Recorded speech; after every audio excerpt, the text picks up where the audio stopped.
Yep, this is the Google Pixel Buds A series, and there you have it. And why, as an Apple user, am I buying a Google Pixel Buds? That's because I want to find out how good they are, and is this really an alternative for me?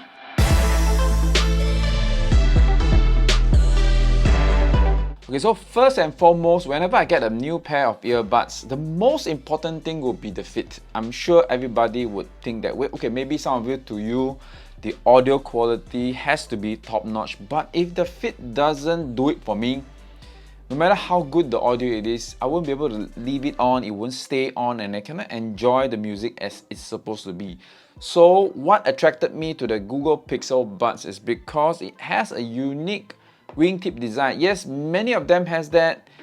Many other alternative has that little bit of design to keep the earbuds in place, such as the wingtips on these pair of Google Pixel Buds. The A series actually, to me, I think stands for affordable series. It's actually the cheaper version of its Google Pixel Buds, and it has a few things that are lacking. But let's talk about the fit first. So personally, when I put these Google Pixel Buds in my ears, they fit easily. They have passive isolation, so that is already quite a good step.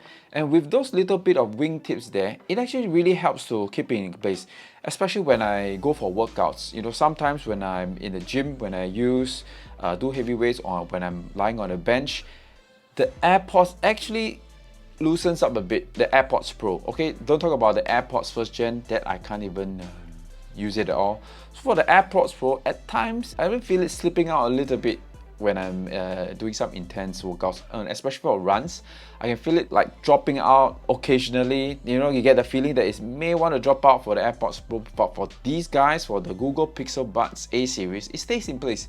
So throughout the entire session, I don't feel that it's going to drop out at any time. So that is one thing that I love about it, is a good fit with good passive isolation. So these are great for workouts, and of course they are also sweat and water resistant. Obviously most of these are not water resistant, but that's good enough for me. So that is something that you should know if you want to see whether these guys will fit. But I've seen in majority, these good Pixel Buds will fit a lot of people. On another side note, if you really want to stick to your AirPods Pro, but you find that sometimes they may drop off while you're running or when you're doing some intense exercises, and these AirPods Pros do not stay in place, I think I might just have the solution for you, which is the Comply ear tips. Okay, this will replace the ear tips onto your current AirPods Pro. And for those who are familiar with Comply tips, these are like very soft foam type of ear tips, which you have to compress them and then place into your ear, and then they will try to form a better seal in your ear canal. So let me try to zoom in here so that you can have a look at that. So you have to squeeze this first, this portion, and then after that, once you pop it into your ear, it will start to form up its shape in your ear canal. So I find that these guys also work well for me. I can also use these Comply tips, and when I go to the gym, when I do intensive exercise and when I run, it doesn't seem to fall out as easy, or it doesn't even have the feeling that it's about to fall out, which I get it when I'm on the normal silicone tips. So if you really want, you know, you can consider these Comply ear tips. I've got this in medium size. I think it's about 30 odd Singapore dollars. So you can try that out. Yeah, I'm no way affiliated with them. I'm just recommending something to you if you want to consider still using your AirPods Pros and you want to have a better fit and something that will not kind of like fall off or wanting to fall off when you use your AirPods Pro. And now for those who finds that audio quality is very important, and this is something that I find that is lacking for these pair of buds, is that it doesn't have the same kind of sound staging as the AirPods. Don't talk about AirPods Pro. AirPods Pro with its ANC enabled is a different class altogether, but obviously that costs a lot more than this guy. So these buds do not have the strong bass or mids, in my opinion. It tends to feel a little bit flatter. but it depends on you. So you listen to what type of sound quality you like. You decide that for yourself. They're probably on par with the first generation AirPods actually, but they do not tie down well with the AirPods Pro. And even the new AirPods 3 which came out, that definitely has a better sound staging, and that has spatial audio, which this guy I think has some of that. Probably it's not optimized for iOS, it's more for Google devices or Android devices. So that you have to check it out and see whether it works for you. Yeah, sound quality is something that you have to check it out for yourself. For voice calls, I did a quick call to a friend of mine, and they commented that it seems a bit further away. That means not as clear as they would like. Although Google has mentioned that these pair of earbuds give you crystal clear audio, but it's probably better with Android devices where maybe they're optimized, probably not for iOS. So that's it. Again, voice quality is acceptable, but the AirPods will likely win it hands down. As for ease of use, these buds comes with a capacitive touch sensor on the surface of the earbuds here. So the earbuds allows you to play, pause, and forward. You know, if you want to pause a song, you just have one touch, and you want to forward to the next song is two touches, and if you go back to the next, the previous song is three taps. So these are quite intuitive and they are easy to operate as well. There are no volume controls, unfortunately, but even the AirPods also don't have volume controls on them. So, well, usually I can control it on my watch or even using the phone. So that's not a big deal. I don't really control the volume using my AirPods. I'm so used to using other devices to control it. So that's not a problem for me. It does have a proximity sensor. So once you take it out of your ear and you leave it, and it will just stop the playback. You know, that is something that I really like, and I think all AirPods should have that. Once you take it out, it should just pause the music, and we put it back on, and it should just play the music again. And these Pixel Buds does that. As for battery life, these guys can last for 5 hours. That's comparable to most of the AirPods out there, even for the AirPods. Only for probably AirPods 3, which can last up to 6 hours. But honestly speaking, unless I intend to use this for like calls or conference calls or things like that where I need to use it for a long time, then maybe I would try to go for a longer or an earbuds that has longer battery life. And I'm just purely wanting to use this device in the gym, which 1 hour, 1.5 hours is more than enough, and these guys can easily sustain that. And talking about the case, so the case size is actually pretty close in size to the AirPods Pro I have here.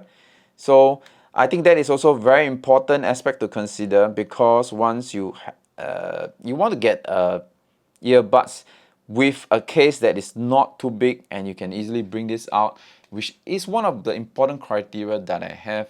So the charging case has a USB-C charging port, but it doesn't come with any wireless charging. Again, not that it matters, because I don't always use wireless charging for my AirPods charging cases, and to be honest, just having the USB-C works well enough for it. So that is a no-brainer, and it keeps the cost down. So I think this works out well too. So talking about value now, at $149, this is way cheaper than any of the AirPods series. Maybe you want to talk about the first gen, which you can get maybe close to that kind of price for the first gen AirPods, or maybe the second gen, you're already crossing the $200 mark for the AirPods Pro, and don't even talk about the AirPods 3. So these are really affordable at $149, and I find that it's got great value. You just want to use it for an iOS device. Of course, there are some limitations, but if you have a Google device or an Android device, I think this guy is perfect. The way it pairs up, and for this pairing with the iOS, it's pretty simple. Just keep the cover open and then just press the button at the back and hold it, and then after that it will prompt you to connect. That's it. But it connects to one device, so if you want to use another device, obviously you have to switch to the other device manually, rather than the H1 chip present in AirPods Pros or the AirPods series, where you can easily just transfer within devices without you needing to do anything in that sense. And what you get for $149 is a USB-A to a USB-C cable, right? They packaged, and it looks like a pretty long cable to me. And it also comes with obviously some additional earbuds. If the current earbuds which don't fit you, I believe they have small and medium. There's a couple of booklets there. So this is what you get in the box. So my final thoughts are, this is a pair of solid earbuds. Affordable, good sound quality, decent enough call quality, voice quality when you want to converse with people. The size of the case is perfect for you to bring out. And it has those wing tips to keep the earbuds in place when you are exercising more intensively. So that is a very important consideration. As I mentioned in my start of video, fit is the utmost importance for me. Certain functions are not there, but for the price, I think I can't ask for more than that. And if you really want to get something better, maybe you can consider the Beats Studio Buds, which I did a video somewhere here, and then you pay about $70 more for the Beats Studio Buds. Is retailing now at Apple at $219 compared to $149 for this. But you get those pairs of Beats Studio Buds, and you have transparency mode, and you also have ANC, active noise cancellation. So, and yeah, and those buds gives you 8 hours of listening time as well, and it's pretty small. It's just that the physical buttons on the Beat Studios buds may not be to certain people's liking because you have to press that in. So the touch sensitive on these Google Pixel Buds A series definitely works better for me. So yeah, I hope you have any comments, just put them down. And if you have anything or any other reviews that you like me to consider doing, like, I will try my best. But I hope you will like this video and continue to like, subscribe, and hit that notification button if you are here for the first time. And I'll see you in the next video. Peace.